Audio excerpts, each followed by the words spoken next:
모든 성격 중에서 가장 공상에 빠지기 쉽고 자유로운 상상을 하는 MBTI이기에 예술 영역에서 자주 보이는 유형이 있습니다. 바로 INFP입니다. 그리고 이 유형을 대표하는 오늘의 작가는 빈센트 반 고흐입니다.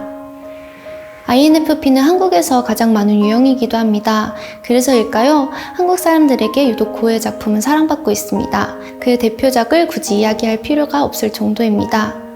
고흐하면 그 이야기를 빼놓을 수 없겠죠. 1888년 겨울 그는 면도칼을 진 채 거울 앞에 서게 됩니다. 잘린 귀와 붕대를 감은 그의 초상화 속 반고흐의 모습은 지금까지 관심의 대상이 되고 있습니다. 그가 왜 귀를 잘랐는지 확실하게 알려진 정황이 없어 모두 추측하고 있을 뿐입니다. 그 중에는 그의 룸메이트 고겐과의 관계가 원인이라는 추측이 있습니다. 이를 MBTI의 견해의 차이로 볼 수 있는데요. 둘의 활발한 예술적 교류 속 마찰이 발생합니다. 반 고흐와 고갱의 성격이 정반대였던 이유가 컸을 겁니다.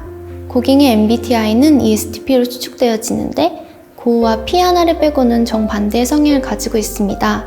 시니컬하고 완강한 성격이었던 고갱과 함께 반 고흐는 끊임없이 부딪히게 됩니다. 견해와 성격 차이로 벌어진 틈은 서로에게 상처를 주게 됩니다. 둘은 결국 룸메이트 생활을 끝내게 되고 고갱에게 들었던 욕설이 귀에 맴돌아 신경쇠약이었던 고흐는 극단적인 선택을 하게 되었다는 이야기가 있습니다. 그의 MBTI 이야기를 하기 위해선 아무런 인테기만 다룰 필요는 없다고 생각합니다. 그의 다른 작품 속 고흐의 새로운 면모를 INFP의 새로운 면모를 함께 찾아보려 합니다.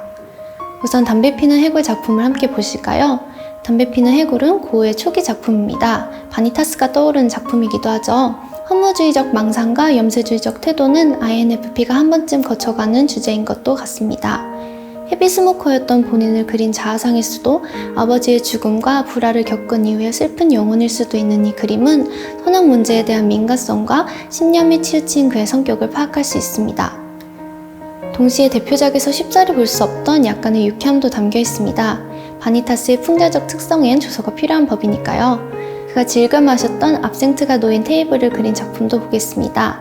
이 또한 초기 작품에 해당하지만 단순한 정물에서도 특유의 붓터치와 표현 기법이 보이는 듯합니다. 이 작품을 가져온 이유는 그의 꾸준한 시선에 대해서 이야기하고 싶어서인데요.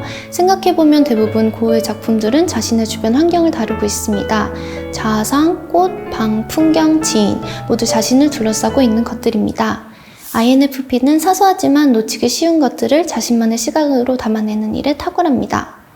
제 주변의 INFP 지인들의 작품도 일상적인 주제를 다루고 있었습니다.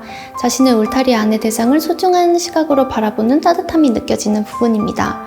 그래서 INFP들은 자신이 허용한 범위 안에 들어온 이들의 영향을 잘 받는 편인 것 같습니다. 주변을 흡수해서 자신의 일부로 만들기도 하죠. 앵대팡당전에서 세라의 작품에 영향을 받아 그렸다는 연인이 있는 정원의 작품을 보면 이를 알 수 있습니다. 덕분에 이 작품에서는 그의 대표적 색감이 눈에 크게 두드러지진 않지만 여전히 고흐의 개성을 확인할 수 있습니다. 수영과 변주의 면모가 돋보이는 작품입니다. 저 또한 INFP와 INTP가 번갈아 나오곤 하는데요. INFP가 지독한 부분이 있다는 것은 인정하는 바입니다.